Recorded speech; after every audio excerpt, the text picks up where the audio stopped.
제가 현재 서울에 집 한 채 자가로 갖고 있고요. 네. 여유 자금이 있어서 이걸 노량진 사구역 재개발 물건을 보고 있는데요. 네.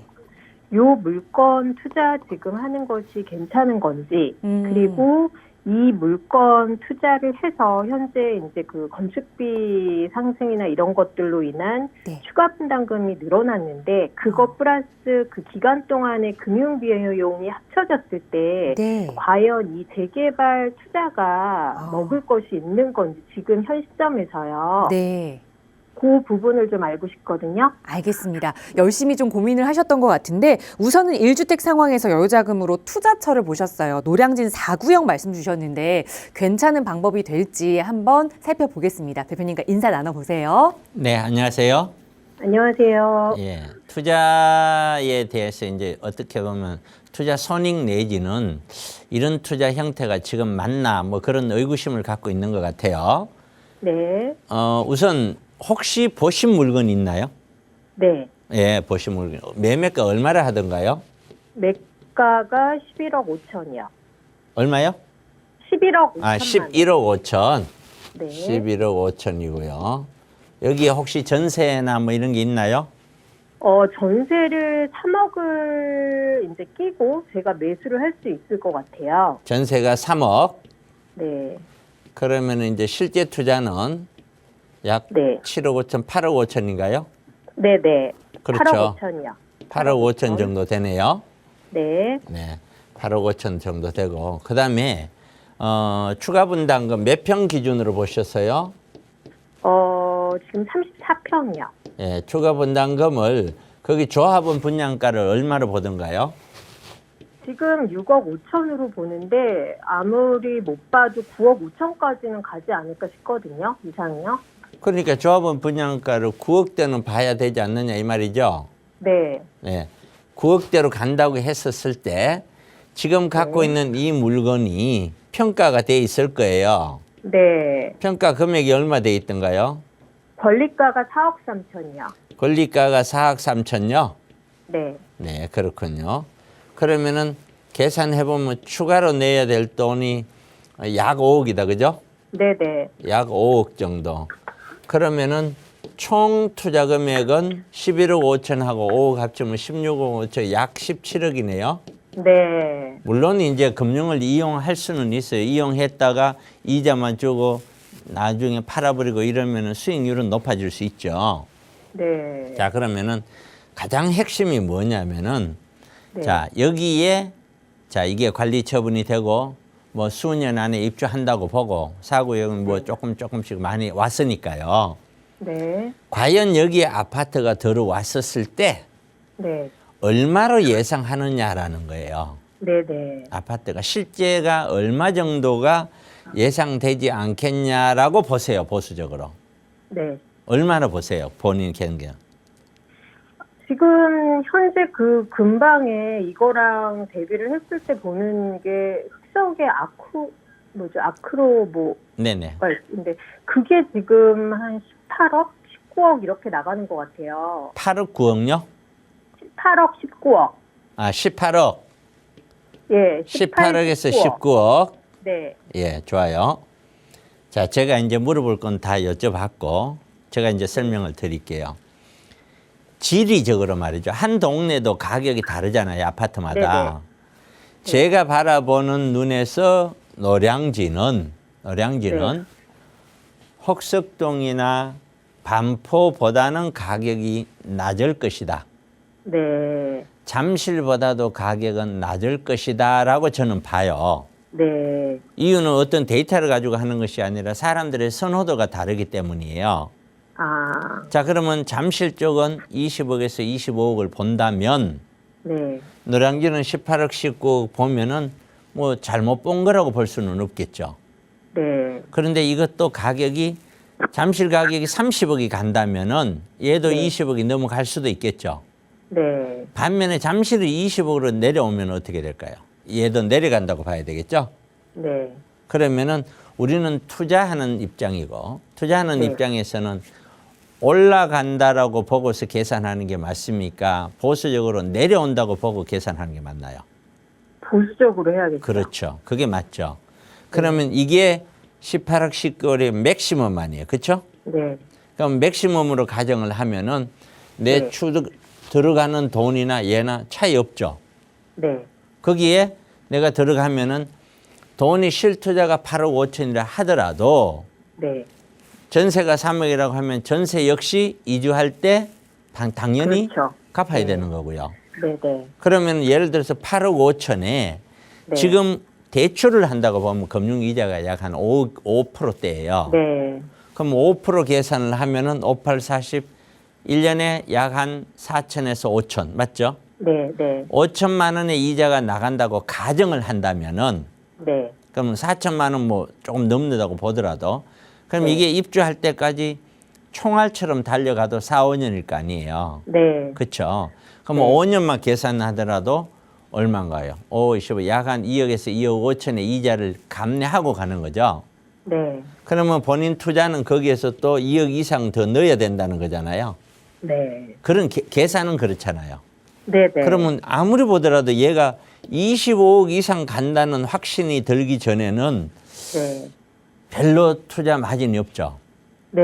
예. 거기에 기본적으로 이제 제가 분석을 했고요. 네. 두 번째는 막 전문가적인 분석, 이론적으로 책 테이블에 가서 놓고 이런 분석이 아니고 그냥 제가 얘기하는 거 쉽게 이해가죠. 네. 네. 그 다음에 또 하나는 뭐냐면은 만약에 18억, 19억이 아니라 15억이 가버리면 어떻게 되나요? 그때는 충격이 손해죠. 아주 네. 크게 오죠. 네. 손해도 뭐 굉장히 많은 손해가 올 수 있죠. 네. 근데 제가 지금 우려하는 거는 네. 기본의 어떤 손익도 우려하지만 네. 이런 걸 더 우려해요. 네. 우리가 2007년도에 예. 그 노무현 정부 시절 꼭대기에 가장 가격이 비싼 적이 있었어요. 네. 그때 강남권에 있는 로얄 아파트들 30평대가 얼마 정도 갔었냐면은 14억대 갔었거든요. 네. 그랬었는데 2014년도에서 15년도에 바닥을 찍었잖아요. 네. 그때까지 7년 동안 내려왔거든요. 네. 7년 동안 내려와서 바닥을 찍을 때 얼마였냐면 8억이었었어요. 네. 8억대. 그래서 네. 몇 퍼센트 떨어졌냐면은 최고점 대비 40에서 43% 떨어졌어요. 네. 자, 그러면은 제가 하나만 말로서 설명을 할게요. 2001년부터 네. 2007년까지 01년부터 07년까지 01년부터 7년 동안 가격이 올랐어요. 네. 그리고 07년부터 14년까지 7년 동안 내렸어요. 네. 그리고 15년부터 21년까지 7년 동안 올랐어요. 네. 그리고 지금 1년 4개월, 1년 5개월 내렸어요. 네. 자, 1년 5개월 내렸는데 과거하고 달라졌기 때문에 무조건 다시 올라간다? 네. 과연 그렇게 장담할 수 있을까요? 음. 그다음에 과거에 비해서 우리는 지금 경제가 훨씬 더 어렵죠. 네.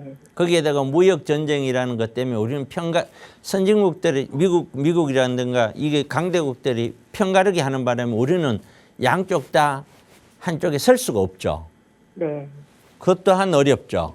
네. 그런데 금리는 지금 계속 높은 상태에서 인플레이션이 너무 지금 우리가 그 팬데믹 때문에 다 죽어가니까 돈을 풀어서 경기 살리자 한 거 아니에요. 네.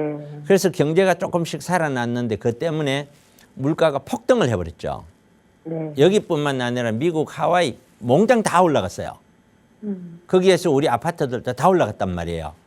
네. 그럼 이 아파트가 우리가 정말 국가가 발전하고 세월이 지나서 인구가 늘어나고 그래서 올라갔느냐? 단기간에 돈이 풀려서 올라갔다는 요소가 훨씬 더 크단 말이에요. 네. 그런데 이제 그 돈줄을 조이기 시작을 했죠. 네. 그러면 그 돈줄이 조이기 시작을 하면은 이런 아파트가 무주택자들이 너무너무 돈이 많이 갖고 있는 무주택자들이 많아서 너도 사자 나도 사자 해서 네. 가격이 올라가는 게 아니고 무주택자는 실거주 목적이에요. 네. 사실상 가격을 오르내리는 것은 1주택자 이상의 투자자들이에요. 네. 그 투자자들이 심리가 개선돼서 많이 몰리면 가격은 올라가는 것인데 그 투자자들이 다 빠져버리면 순수하게 내가 들어가서 살 사람들 그 사람들 이외에는 살 사람이 없는 거죠. 네. 그것만 가지고 가격이 폭등할까요? 집 갖고 있는 사람 살 이유가 없잖아요. 그렇죠? 네, 네. 투자가 아니라면은. 네. 그러면 그만큼 구매가 적겠죠. 네. 그러니까 결국에 가격이 폭등하고 폭락하고 하는 곡선을 많이 그리는 거는 순수한 목적의 실투자 목적인 사람들만 있으면 그 정도 강하게 되지는 않아요. 네. 투자 목적의 사람들이 그렇게 여유 있는 사람들이 심리가 개선되면 우르르 몰렸다가 네. 가격이 올라가니까 부자들은 다 빠져나왔고 네. 지금 겨우겨우 돈 모아갖고 가격이 올라서 좋다 했다가 제대로 빠져 못 나온 사람은 지금 그대로 있고 네. 아직까지 덜 떨어졌으니까 버티고 있는 거죠. 네. 지금 그 상황인데 똑같이 아파트가 그런 상황으로 가면은 네. 재개발 지역도 상황은 시차의 차이가 있죠. 지금 똑같이 가는 거예요. 왜? 네. 재개발 지역의 가장 핵심은 재개발 지역 안에 있는 아파트를 얼마만한 물량을 얼마에 팔 수 있느냐 문제예요. 네. 파는 가격이 떨어지거나 하면은 조합원들은 본인들이 내야 할 돈이 훨씬 더 많은 거예요. 네. 그럼 이것만 하더라도 내가 이 물건을 사서 조합원이 되는 거는 네. 아파트 하나 확정을 받을 수 있다는 건 확정적이에요. 그렇죠? 네. 그리고 일반 분양보다는 그래도 좋은 로얄층을 받을 확률이 높고 그렇죠?